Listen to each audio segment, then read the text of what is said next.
Well, hello and welcome everyone. It is me, Lavo, also known as Power to Duel, back for you after almost more than 2 weeks. It's been a hot minute. But yeah, I've been taking my sweet ass time playing a lot of WoW Classic, so that's where the majority of my free time has been going the last couple of weeks. Been like also on the TCG train a bit again now in the pre-run of Allen. But I did have time to keep up with the personal challenge that I have set for myself for this entire year, and that is play Morphtronics in every event and make a deck profile about it, which we're going to talk about right now. I of course joined the Avatar event, the Elemental Showdown or whatever you want to call it here, on the side of Light and Earth because that gives me the most Morphtronics to work with. So we're going to talk about the list. I do have a quick replay to share with you guys afterwards. I don't know why, but I could swear that I've hit like save replay multitude of times and it didn't save. But we're going to make the best with what we got. And talk about the list. Starting off here at the top, very nice and simple. A card that I think I will, be explaining until my hair loses its color naturally. Morphtronics Southorn. All of the Morphtronics have different effects depending on their battle position, but I will only be pointing out the relevant ones in the course of this video. Southorn's attack position effect is very great. Because this is essentially an Adamantipator tuner. You roll a 6-sided die during the main phase, excavate your top cards of your deck equal to the die result, and then you're able to special summon an excavated level 4 or lower Morphtronic, ignoring summoning conditions, which is of course something that allows for a great bit of building board presence, and also enables you to just toolbox into a lot of extra deck and board pieces, which is kind of the main goal of this deck.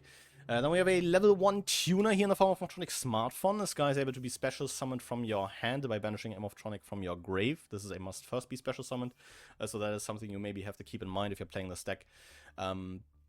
Potentially for your first time, but I assume that if you're watching me, you've maybe played this deck once or twice, so that's something you have to manage, but at least Master Duel has the handy icons for that, which is pretty good. Smartphone also only has like a really relevant attack position effect where, similar to Self, when you roll a 6-sided die, reveal the top cards of your deck equal to the result, and then you're able to add a Morphtronic card from those revealed ones to your hand, which of course is something that not only helps you get more names into rotation, but also something that grabs you powerful extenders, like Morphtronic Converter or Morphtronic Repair Unit. Then three of a more infamous guy in Morphtronic Telephone here. Attack position effect, of course, is that crazy portion where you can get infinite link material if you have one on the field and one in the grave.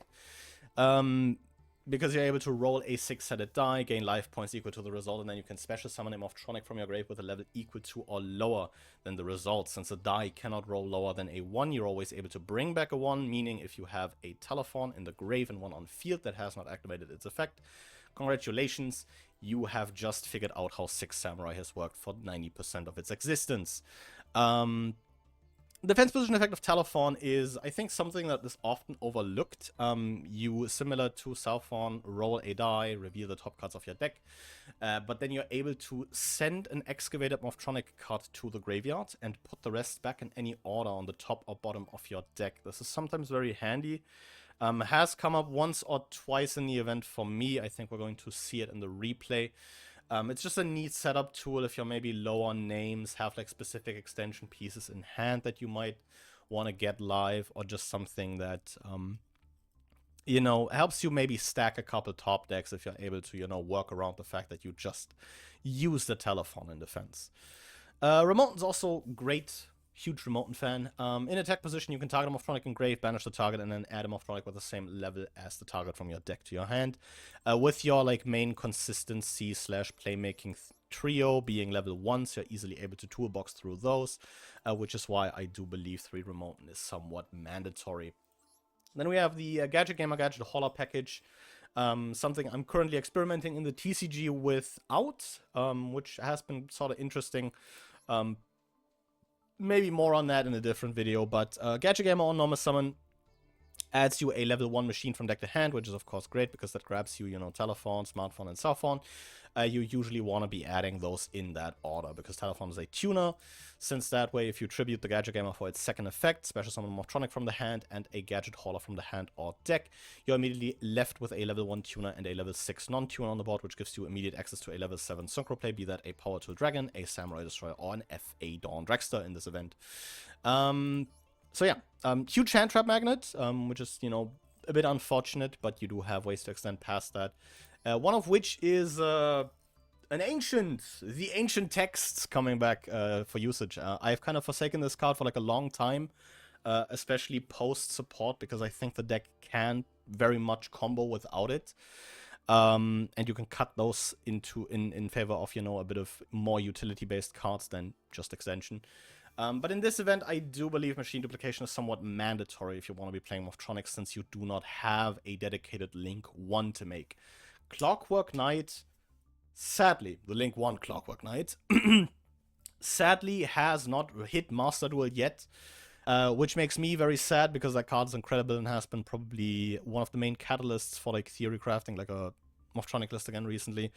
But without a Link 1, you're just not able to, you know, get like full value out of cell phone, reveal telephone, because you can't link off the cell phone back on the board. Have like a Link 2 setup and a live telephone next to it, which is pretty good. So yeah, that's sort of unfortunate, which is why I believe machine duplication is somewhat mandatory again, because you need ways to get, you know, multiple bodies on the board, because you're making a Link 2 at the very least. 1-for-1's a great piece of extension, but also consistency, since it gets you to cell phone or telephone if you need it. 2 talents here. I've not been hand trapped a whole lot in this event, mainly because, like, due to like the split nature of the attributes, there's only so many hand traps different attributes have access to. I think like Water Dark has like access to no hand traps, like, except Imperm. Relevant ones, of course. Like the Bestials, I guess, but you don't care about Bestials. This deck's entirely Earth. And then Fire, I suppose, has Ash. But the fun part is the most good hand traps are covered by Light and Earth. So you're kind of safe on that front. But Talents is still like a card I would say you should maybe be running. It does help you break boards going second a bit more, even in like a lower hand trap environment. 3 Converter, great extender. Really love this card. You target a machine monster on the field and then apply an effect depending on its battle position. The attack position effect is once again, you know, the most relevant one here. You special summon Morphtronic with a different name from your initial target from the deck, and then you place that initial target on top of the deck. Cool part about that is, in the TCG, you can be, you know, linking off a Gadget Gamer into a Clockwork Knight, put the Clockwork Knight back, and get a cell phone off then onto your field without, you know, putting a Gadget Gamer on top of your deck. Here, this is a bit harder, but it is still a great extender that can grab your Morphtronic name whenever you want it, and may need it in a combo. It just smoothes out a couple lines, makes you like less dependent on the die roll, which is very nice, and helps, you know, establish boards going first, which is kind of the main strength of this deck. You want to get to like a, you know, Braver, Nat Beast, maybe assorted Link stuff setup. And then kind of move on with your life. Something I am also playing that I think not talked about in a dedicated video on the channel before are the dice cards. The Duke Devlin Legacy support in 3-dimension dice and 3 dice dungeon. Dice dungeon is mainly here because it searches dimension dice. So you have 6 copies essentially of this. And Dimension Dice is a card that if you control a card with an effect that requires a die roll, allows you to tribute a monster and special summon a monster with an effect that requires a die roll from hand or deck. The main benefit of this, of course, being that even if you just open Telephone and this, you can get a Telephone loop going. You can also Dimension Dice for a cell phone in that situation. And if you open cell phone with this, it is pretty darn crazy, because if the cell phone gets hit, doesn't hit, in any way, shape, or form, as long as you have a Dimension Dice, immediately turn it into a Telephone and get to the previously mentioned setup. You can Telephone for the cell phone, have Link to material on the board, and the cell phone is technically also live, which is pretty good. Braver Garnet, someone a Metal Silver Armor wrapped in a Supreme Magic Blades, and a Life Extreme. These give you that silly targeting lock that makes the opponent unable to target monsters on the field or in the graveyard.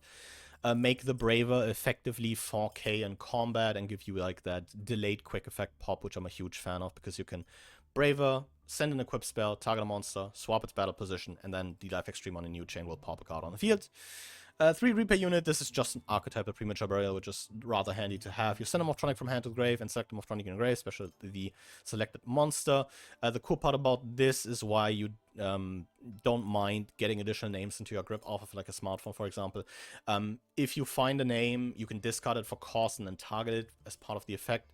But you, of course, need to have a legal target in the graveyard first, which is something to keep in mind. Rest of the main deck here, fairly simple to cop, by the way. 3 Forbidden Droplet, just, you know, a bit more hand trap proofing and a bit more, you know, helping with breaking those boards. But also good card going first. Extra deck, fairly simple stuff. We have a Formula Synchron here, which you can very easily make, and it's just an extra deck Upstart Goblin. I don't think I've made this all too much, but I think it's pretty nice to have just on occasion. Morphtronic Earphone's crazy. Level 4 Earth that's in the extra deck, so you don't have to play like the main deck vanillas. Yeah, this is like the main way you make Naturia Beast, which is just a walking IO. You make this with Remote and South Fawn. If you have a 1 engrave, you can Remote and for like a Smart Fawn, immediately giving you access to that Naturia Beast. Because at that point, you can banish like the Remote or the South Fawn for the Smart Fawn and have like Earphone and Smart Fawn on board. But Earphone also has a second very, very cool effect. That is that you can target a Synchro on the field and equip it from field or graveyard to it. Which is, of course, great when you consider that Braver Dragon always has to send an equip to use its effect. So that is nice. Yeah, Naturia Beast, IO. Power 2 Dragon is something you make off of your Gadget Gamer line, usually grabbing you a repair unit in the process. So you do kind of want an additional Morphtronic in hand at that point to continue playing, which is on occasion a bit rough, but usually doable, especially since you're on 12 names. So yeah, OG Power 2 Dragon is still pretty neat, even if it's just, you know, nowadays for, you know, grabbing an extender. Samurai Destroyer is just a, like, idiot that's somewhat hard to deal with. I've mainly, like, been, you know, making Bravers, on occasion making, like, a Princess Bride Zeus line, and then, you know, climbing into Underworld Goddess because that's funny. Yeah. Evadon Drex is just a spell trap negate you can make on occasion. Pretty good to have, I'd still say. I think this came up, like, once or twice. But not absolutely mandatory. Omega is what I am currently laddering through into Braver. Because Excel Stardust is not legal in this event, which is somewhat sad, I suppose. Because Excel Stardust is usually what makes Braver lines really clean. Because you can make the Excel Stardust off of like a Power 2 Dragon with a level 1 tuner. Excel Stardust brings immediately back the level 1 tuner and gets you access to PT Braver. But we don't have that since we can't use Winds, and I think Omega is like a somewhat fine replacement. It's also like decent to make by itself, and if it does get into the graveyard, it at least provides you a decent bit of utility by shuffling itself back and another guy, so you can potentially like recycle like a Gadget Hauler for like a follow-up Gadget Gamer to still be live, or like, you know, recycle like a Braver Dragon potentially to make that on a follow-up turn. Braver Dragon, yeah, on special equips, the 3 Bingus equips here that you're playing as Garnets, and then is able to, during the main phase quick effect, send an equip spell equipped to him to the graveyard, and then target an effect monster on the field and either change its battle position or negate its effects until the end of the turn. A great piece of interaction, very formidable end boss, especially if you're running, you know, 3 targets for it. Really, really love this guy. And then something that was a meme inclusion at the start, but came up more than I would like to admit. Sylvan Princess Bride. This was initially here because you can make it, and I have a royal. But I think the first or second game of the event, I played into the, like, Bestial Rocket Loner deck, and got hit with Red Eye's Dark Dragoon. Well, what is a very simple way to out Dragoon, besides the goddess you're seeing in the extra deck? That is correct. Divine Arsenal AA Zeus. So you just, like, take the Zeus line, I feel like. Princess Bride is also, like, neat by herself. You detach a material, excavate the top card of your deck. If it's a spell trap, add it to hand, otherwise it gets milled to the graveyard. This deck does not mind milling its monsters to the graveyard, so you're kind of fine with that. But the chance of, like, getting another spell into rotation, which can be extension, is pretty neat overall. I think the other effects are all Sylvan related. But yeah, this is like not only here because it's like, you know, sort of funny because I have a royal, but it's also, it has applications. Even if it's just as a tool to make Zeus. For the rest of the extra, we're on a Nightmare Cerberus because it's good utility to have. A Platinum Gadget, which does help immensely with extending, and also that sometimes is part of your end board and is just a way to float into a guy. A Moon of the Closed Heaven that we are not using to access a Fiendsmith line. It did feel incredibly well to summon the ethical underworld goddess. I think I sadly don't have the replay for it, but I will put up a screenshot of like the in immediate game state. The ethical goddess with, you know, 2 monsters of the opponent used. Peak. Absolute cinema. But yeah, with, you know, Moon and Goddess out of the way, we will be looking at a replay that I have prepared for you guys, and then I will be giving you guys some final thoughts on, you know, the event for me. Well, I am going first, as you want to be doing. I will not be tinkering with the speed, I think. Unless this turns into like a very long thing, but I don't think so. Worst case scenario happens, get impermed on a gadget game. I think I'm just gonna speed up in the interest of time. Do have the one extender that gets me past that. I'm Morphtronic Converter. Southon here is nice enough to hit a telephone on the second reveal. Do summon this in defense because there's no real value in summoning this attack. Again, I can't link off the Southon. Stack my deck here a bit, using the telephone for, you know, the telephone and grave, and then going to bring back the Southon, making a Princess Bride with those two. Maybe I'll hit a Machine Dupe, sadly not, that's just a Braver equip. And then Southon tries its luck again, but also doesn't hit. End board not looking too great. Usually you want to be playing wider than this, sitting on like Braver, Nat Beast, but if you get impermed on Gadget Gamer, life is sort of difficult. Opponent goes to send a vanilla, add an effect monster. How does that work, Konami? I don't know. It just does. I think that's such a neat interaction, by the way. I love that. That you can painful decisions, send the vanilla, and then add, you know, the retrain. Opponent goes, you know, makes the full meal. You know, we're getting the 3-course treatment by the sushi chef. And it's also looking good. Shoutouts to this guy for having 2 sushi broilers. Shirao class goes to add a daily special here. And opponent has really cooked up said daily special here. Also goes to add me another Gadget Gamer for the follow-up, which is pretty nice. And let's see if, you know, I can't do a funny here. I do draw into a Morphtronic, which is an absolutely huge thing to be having alongside a Gadget Gamer. Opponent naively ashes the first Gadget Gamer effect, which is not something you want to be doing. If you can hit this card, either ash the second effect or just imperm or Veiler it altogether. Ghost Ogre on the normal summon is also pretty good, admittedly. But yeah. Go into a PTD here, grabbing a repair unit, even if it's not live, but telephone for telephone is probably something that allows me to clean up the game here. But my opponent decides to scoop as soon as Moon of the Closed Heaven hits the board. I think they were expecting a Fiendsmith line, which is maybe a funny thing to be including Moon of the Closed Heaven for. Maybe you can jump scare people into thinking there's a Fiendsmith line, but I can probably just link climb in a Goddess here, break the board, make a Braver, and just punch over everything fairly cleanly. So yeah, with all that out of the way, we'll be getting back to the deck profile, and I'll be giving you guys some final thoughts. Well, what is there really to say? You do have a couple things you do have to count for in deck building for this event if you don't have a Link 1. Clockwork Knight, my beloved. You need to be playing a couple things that you maybe usually wouldn't want to be playing. Dimension Dice and Machine Duplication, you know, as main things here, because those are the things that get you like further into combos. You know, even if you either get hit on the normal or just in general, if your normal maybe doesn't hit or you just only have a normal. No Link 1 is a fairly big deal for this deck, funnily enough. But otherwise, yeah, it's a, you know, explosive wombo combo YouTube deck.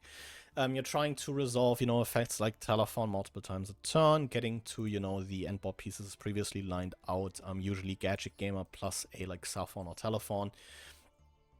With maybe a bit of luck, gets you to like Braver, Nat Beast, and like roughly 2 to 4 Link materials along the way.